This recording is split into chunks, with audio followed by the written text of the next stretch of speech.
Welcome to the 26th episode of the Mayor's Mixtape. I'm Haley Sue Robinson, Director of Public Affairs for the City of Pueblo. Heather Graham, City of Pueblo Mayor. And I'd like to remind you can find us on YouTube, Apple, Spotify, Buzzsprout, Channel 17, wherever you get your podcasts. Like, subscribe, share it with your friends. And if you have topic suggestions or questions, you can always email us at mayor@pueblo.us. Mayor, before we get into the city council recap for this week, I did want to talk a little bit about something that came up over the last couple of weeks, and we decided to address it, was the ranking of Pueblo as among the top 10 most dangerous cities in the U.S. A couple weeks ago, U.S. News and World Report listed Pueblo as number 10. And then the city put out some information which refuted that, and why that might not necessarily be true. Can you talk a little bit about that? Yeah, so, there had been this picture floating around Facebook. It's where everyone gets their news, right? Mm-hmm. And it said that my city was number 10 on the most dangerous cities. Yeah. Which I think is interesting because when you go and compare the other 9 cities, they have triple digits in homicides, right? Mm-hmm. So how could little old Pueblo, Colorado, with only 9 homicides, be on the top 10 when you have some of the cities 200 and 300 homicides? Yeah. So we did some more research kind of to figure out where all this came from, and it was from President Trump and his deployment of where he was going to be sending the National Guard to the most dangerous cities. So we pulled the list that President Trump is referencing. Yeah. And lo and behold, Pueblo, Colorado is nowhere to be found on that list. And nowhere in Colorado, actually. That list was actually more extensive. That was a list of 30 cities, not just 30 10. 30 cities, most dangerous cities of 100,000 or more. So that fits Pueblo, 113,000 people within city limits. And Pueblo was nowhere to be found. So I think it's important that we combat the misinformation that's put out into our community because it hurts our community. That's who it hurts. Right. And I don't know how we could be the week before one of the most friendliest, beautiful cities, right? Like in the top 20 or whatever we were listed on there, and at the same time be the most dangerous. I saw another one probably 3-4 months ago, and we were ranked 12th actually for friendliest for folks looking for a retirement community. And so I think those two things are conflicting. If you're looking to retire, you're probably not looking at a dangerous city. Probably not. I'm not. I mean, I'm not ready to retire. Yeah. But I'm also not looking for a dangerous city. But another thing that I found interesting, you and Chief Noller talked about this extensively. So I did a little bit of deep dive. I know you shared with me the homicide tracker for Memphis, Tennessee. They were ranked first. But what I found interesting was Monroe, Louisiana. They were number 9 on that list ahead of us. They actually had no data. Oh, because they don't report. Right. It's all self-reported. So they had no data available for any of their crime statistics. And this article was for dangerous cities in 2025, 2026. And so, as someone who works in the communication profession, I find it frustrating when folks put out misinformation and then don't have a news source. Right. And then a news source puts out information. Calls it facts. And calls it facts. And one thing that you talked to the news about was just how damaging this is to the community. And they kind of pressed you on that and said, in what ways is it dangerous or damaging? And I thought it was interesting. One of the things you mentioned was that becomes our narrative. Yeah. And I think sometimes we forget that we also have control of our narrative. And I don't mean we as in you and I. Yeah. I mean we as Pueblo citizens. Yep. And I thought that was a really great reminder for folks to realize there are things that happen. We're not downplaying crime or what's happening in Pueblo, but we don't have to attach ourselves to a narrative that's untrue. Right. So it's all in the math. Yeah. Yes. Someone didn't do their math right, and then made me mad. I know. So I know. We're all about data here in it was frustrating. the mayor's office. I think that's another thing that's interesting too. And you talk about it a lot. So does Chief Knoller about CompStat. Can you talk a little bit about what that looks like and how we do report? Yep. So CompStat is really the analytic that we use for all of our calls for service, all of our reporting, all of our incident reports. It's how we track crime. It's how we know where the hot spots in the community are. It's how we know where to deploy cameras, shot spotters, license plate readers. It's how we know where to tell the officers that they should be during the day is because of these calls for service that they're getting and the parameter that they're getting it in. So that really directs how we police in the city of Pueblo. So every week they put a very thorough report together. They send it to me, the chief, and we've been putting the numbers that we can now out into the public so that they can see how many homicides we have, how many calls for service we have, what Part 1 crimes look like, what property thefts look like, what our impact team is doing, what our DICE team is doing. And so I think that the more information that we can get out in the community to share the actual narrative of what's happening in the police department, the better. So we've been working on that, making sure we get the information out. And it's our fault if we don't get the information out. We don't tell people what a good job our police department is doing. This time last year, we had 15 homicides. As of today, we have 9. So the year before, we had, I think, 30, because we've been at like a 50% decrease, another 50% decrease. So our crime is coming down, comparatively speaking, to what it was in previous years. And I just think that we need to make sure the community knows that. I know one thing that folks say a lot is, well, crime's down because it's not being reported, but that's why we have CompStat. And that's how we know about calls for service. Sure. So calls for service are still calls coming in. Calls for service are actually up. They are up. And they've been on a steady increase. I think if you asked our dispatchers, they would definitely agree that it's up.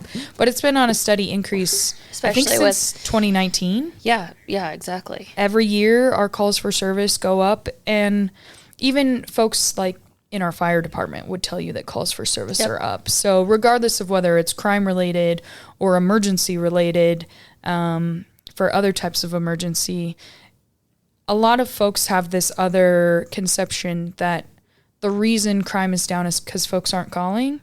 We also have the numbers on folks who are calling. So that's simply not true either. Yeah.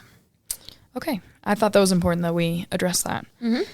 Okay, let's get into the city council update. It was another late night on Monday. Yep. And there was a lot discussed. One thing in particular that came back was the half-cent sales tax ballot measure, and that was brought back by Councilor Flores. So we will see that on the ballot in November. That's correct? Yep, and it reads the same way. It's always read. Okay. It's an extension for 5 additional years. Okay, so I know a few folks have reached out and asked a little bit about that. So right now, the half-cent sales tax is renewed through 2026. Yep. This ballot measure would renew it beginning in 2027. Yep. And another thing that Councilor Flores brought up was that he's looking to bring back another proposal somewhat similar to what you had with the expanded criteria. What exactly will that look like?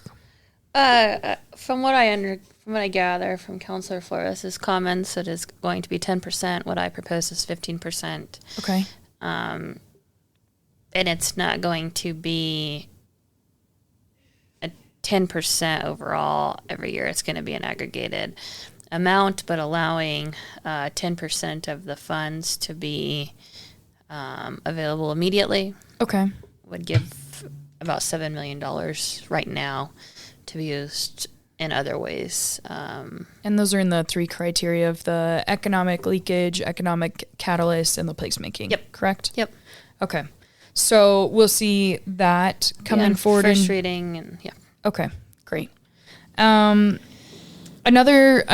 topic that we saw, or an emergency ordinance that we saw rather, that passed 6-1 on Monday night, was for the HVAC system for the Pueblo Municipal Justice Center, or PMJC.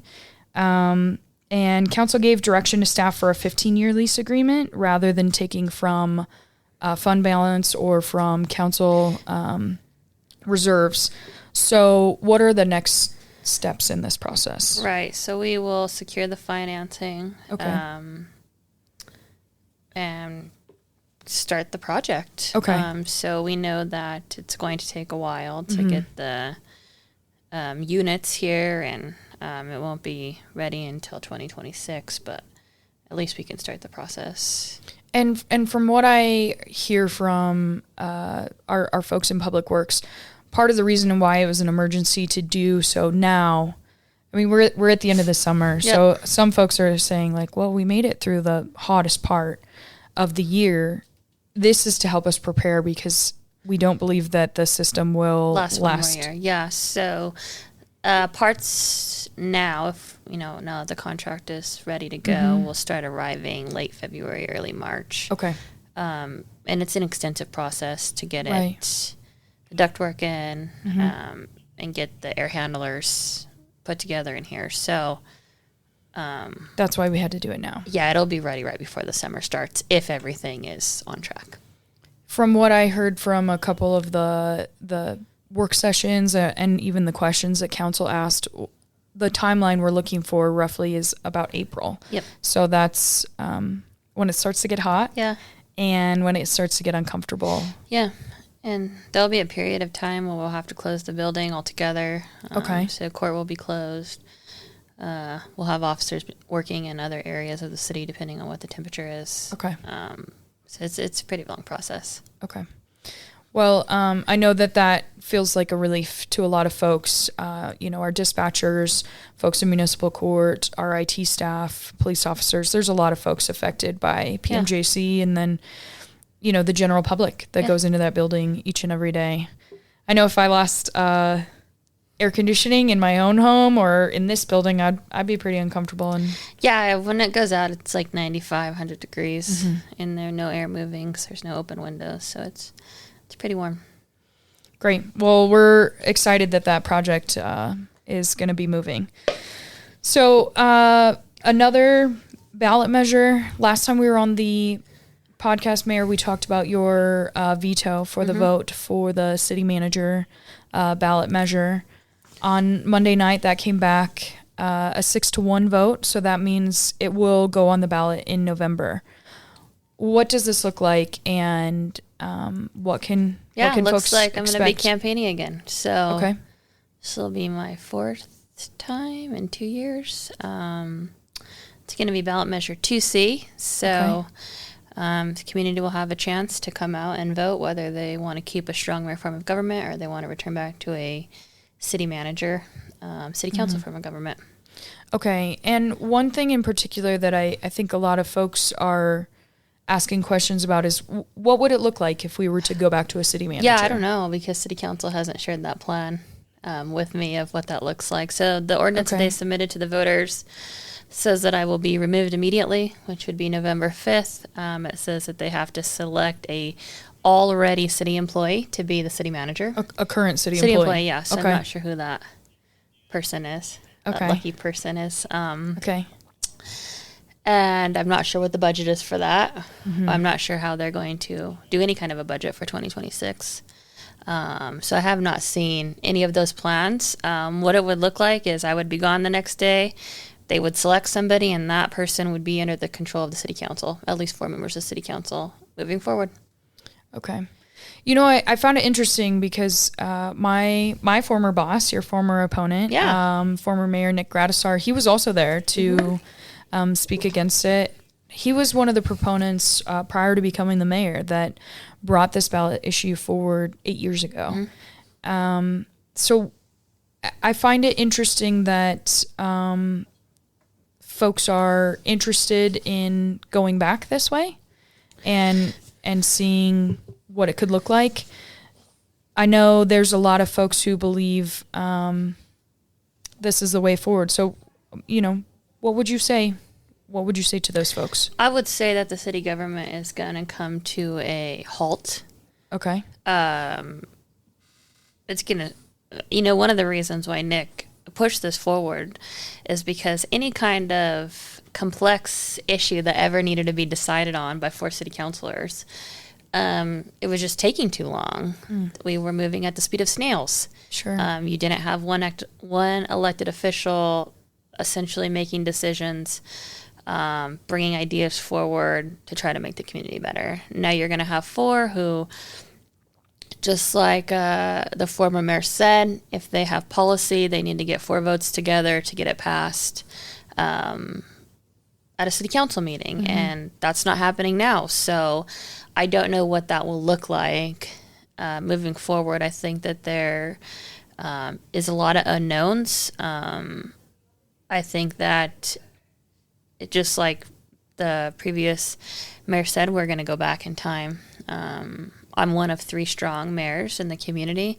I know that we've heard city council say, well, cities are going back to city council, city manager form of government. That's just simply not true. The other 2 strong mayors, I don't think that their communities are trying to take their jobs and go back to a city manager form of government. Those other 2 communities are Colorado Springs, Mayor Yemi, and Mayor Johnson from Denver. Okay. Anything else you want to add to that discussion? No, just, stay tuned. We'll be putting information out. I'm sure the proponents of this ordinance will also be putting information out. And let's take it to the people. Okay. Another thing that we have upcoming that I think is important is you've scheduled some town halls in each of the 4 districts. So District 2 is going to be Wednesday, September 3rd at 5:30 at El Centro. District 4, Thursday, September 11th at 5:30 at Rawlings Library. District 3, Tuesday, September 16th at 5:30 at Lamb Library. And then finally, District 1, Wednesday, September 24th at 5:30 at the Barkman Library.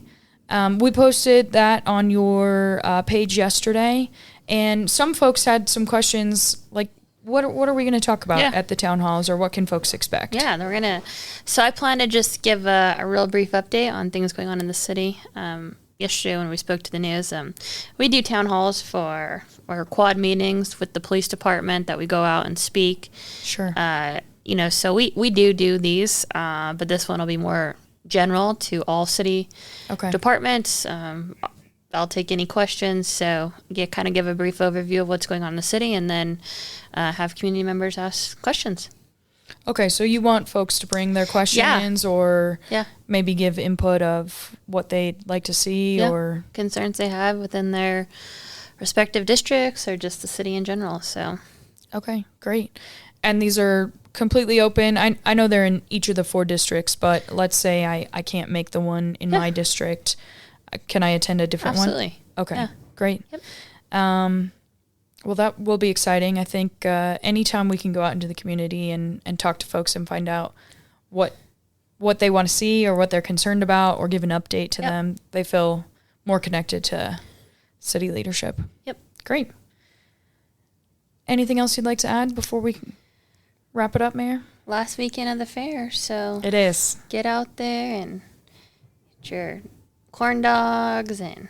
I haven't had a corn dog yet. I had some fried pickles and nachos. I did see that. And it was delicious. I think Saturday I'll be going to the monster trucks.